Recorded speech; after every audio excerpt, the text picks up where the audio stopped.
Google Gemini's AI assistant is not just another chatbot, it's a revolutionary multimodal AI assistant poised to transform the way you work, create, and interact with information. If you're a heavy Google user, or even if you're new to the software, Google Gemini can be an absolute game changer.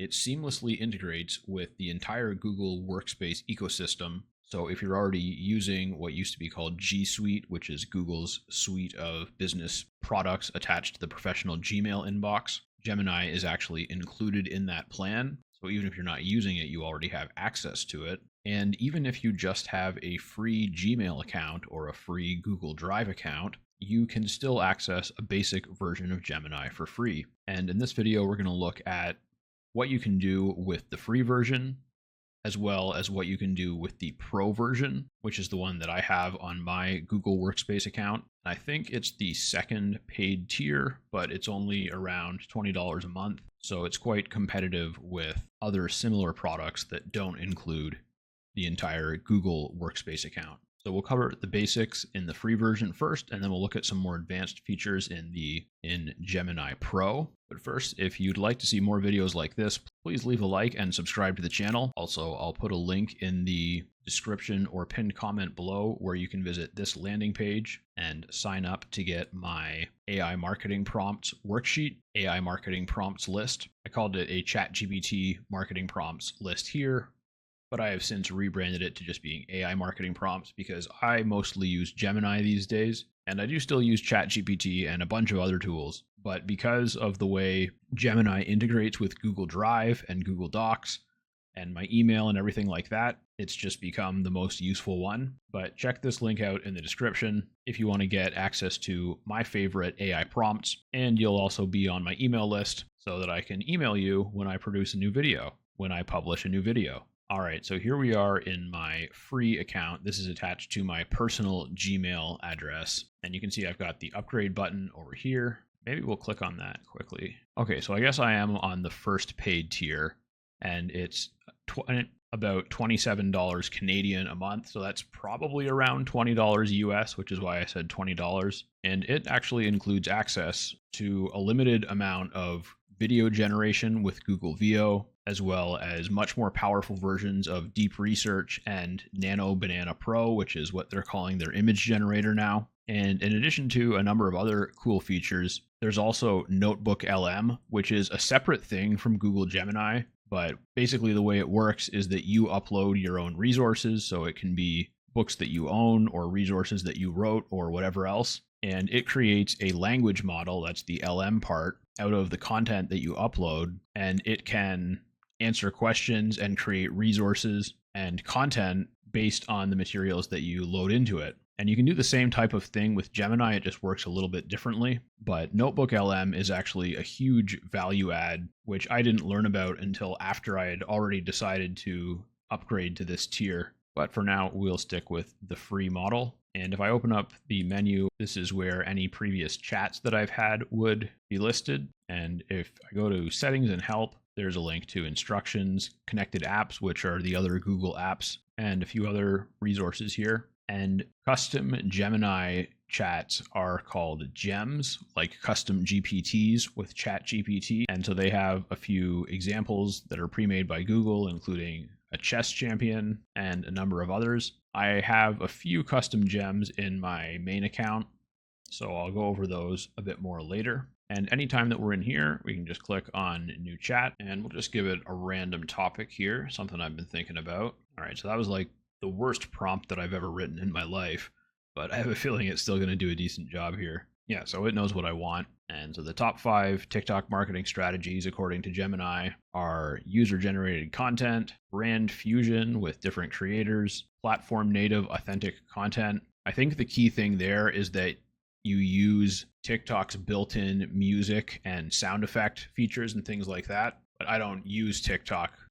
I just chose this topic because I'm kind of curious about giving it a try. And then leveraging TikTok shop and commerce features. I've definitely heard people talking about that. Facebook and Instagram have similar features that are also very successful for the people that use it right. And TikTok search engine optimization. I've also heard about that, about a lot of people using TikTok to search for things like local service recommendations and stuff. So that seems like it did a pretty good job. And I like the TikTok SEO idea. So let's say, give me 3 titles for a YouTube video with the keyword TikTok SEO and an outline for the video. All right, these are mostly good titles. They're all too long for my liking. Not too long to fit in the title space on YouTube, but long enough that the full title would never be visible, which it's debatable whether that's important or not. But I do like the titles, and I like that it took 3 different angles to it. And then we've got the breakdown of the tutorial. And let's see if we can get the image generator in here. Loading Nano Banana. All right, so it didn't use the correct layout or shape of image. It should be a 16 by 9, and this is obviously a square image. But other than that, it actually did a really good job. Like the guy is really high quality and well defined, and the phones look really, really good. Like this is the kind of detail where I would expect it to screw up, but even the text all looks right. Like this looks like it was designed in Photoshop. So that's really impressive, and I'm not sure if I would be able to get it to redo it the way that I want. All right, so it seems to have an issue with creating landscape images. And I think I remember having this issue with the Pro version as well. I just don't really use Gemini for image generation that often. I have another tool that I use for AI image generation. It's called ArtSpace. I'll put a link to my review for it in the description. It's a really great tool, and you can generate any type of image you want in any size that you want with no watermarks or anything like that. So that's why I prefer using that for images, but it is nice to be able to just generate them right here in Gemini. The other issue is that when you generate them in here, you get this watermark, and in the Pro version, I can also generate videos right in here. And down here in the bottom right, you can use this to dictate text instead of typing it. I've never done this on desktop, but it works really well on smartphone. It can be a fun way to research stuff, like when I'm just interested in learning about something new, to just ask my phone, and it will research it a bunch and then read me its output. So that's pretty cool. And then this is where you select the version of it that you want it to use. And I use fast for almost everything, but it also has the higher thinking model. And we'll see which ones I have access to over in my other account. And then over here with the plus button, you can add files such as images or documents that you want it to review or read or summarize or use in some way. And as long as you're logged into some type of Google account, whether it's a free one or a workspace account, you should be able to access Gemini just by going to gemini.google.com. And you might have to sign up for something or confirm something or other, but then you should end up at a screen kind of like this. This is my Pro account, and in Tools, you can select Deep Research. We'll take a look at that in my Pro account. You can also select the image generator, although you don't need to. You can just tell it that you want an image and it will make an image. Canvas mode is really cool. In Canvas mode, you can create documents as well as apps, web pages, and it doesn't just write the code, it'll actually show you a preview of it. We can take a look at that in my Pro account as well. And then we have guided learning and dynamic view, which are some newer features that I haven't taken a look at yet, so we can do that together. All right, so this is dynamic view. It doesn't really seem to change anything. Must be some mild tweak that they're testing. But let's skip over to the Pro account. And one of the main ways that I've been using Gemini to research and write everything from blog posts to video scripts to ebooks and really anything else that requires research is I've been using the deep research feature in order to compile a lot of data and sources, and then I used Canvas mode to put it into a document. So in keeping with the former theme, and when you're using deep research, you can add files as normal, but you can also select specific sources that you want it to use. And if you just leave it on search, then it'll just research normally, but you can also tell it to search in your email or your Drive or your Google Chat. And when you use deep research, it doesn't just start working right away when you hit the button.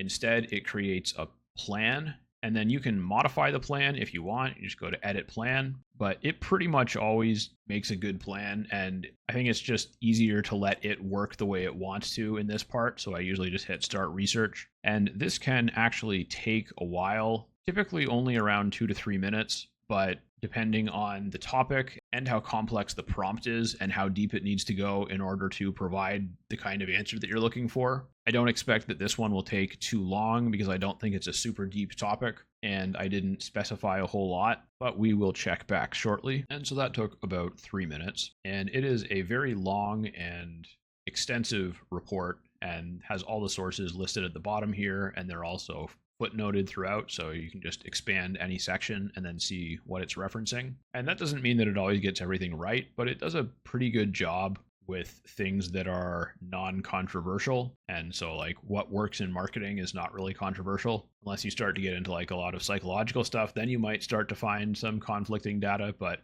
for this kind of thing, it's very good. And so what I would typically do next is come over to the tools and add the canvas tool. And I can't remember if it lets me do this directly in here or if I have to switch it to a different document. All right, so it put the answer here instead of in a new document. And I think the issue is trying to use deep research and canvas at the same time. So I'm just going to hit the copy response button right here. And I could also go to share and then go to export to docs. And then it would just create a new document in my drive with the contents. But for now, I'm just going to go to copy here. And then I'm just going to start a new chat. And this time I'll select Canvas and I'll say format this as an SEO friendly blog post in a new document. And so now I have my blog post right here. And again, and I can actually edit it live in this document. Like this is a text editor. You see, I can go there. And I can also go to share and export to docs here. And I can give it instructions on what I want it to change or rewrite over here, and it'll add them in here. Or if I tell it to create a new document, then it'll create a new version. And if you go to create, then there's a few kind of built-in options like web page, infographic, quiz, flashcards. So it'll like code all of that for you, but you can also just tell it what you want over here. So for example, I can say, create a new version of this article that is a stylish HTML CSS web page. And so it's writing the code here for me. And once it's finished, it should show me a preview of what it would look like once uploaded to a web server. So there you go. You see, like this is real web page text here. It's added some nice effects. It's got a little kind of a blog layout to it, and it's got some formatting errors here, but I can instruct it over here to change anything that I want it to change. And I can actually have it code in other languages as well. For example, it can write WordPress block code so that you can generate a page and then just copy and paste that into the WordPress editor. And it comes out formatted as Gutenberg blocks. Although I haven't tested that in a while, and it took some fine tuning when I did it. But basically, you can have it code pretty much anything within its capabilities here. I don't know exactly what it's capable of, but I do know that you can code basic web apps and games and things like that. And I've used it to kind of explore some ideas for apps that I had. And keep in mind that you can use Gemini in all of your other Google apps. So when you open a new Google Doc like this, you can have it generate a document using one of these templates, or you can just give it a writing prompt right in here, the same way that you would in Gemini. And once you start working, you can highlight anything or just have it write for you with this anytime you want. And anytime that you're in a Google app like this, you can just look for this Gemini symbol. It's usually up here somewhere, and then it will show you what you can do with it.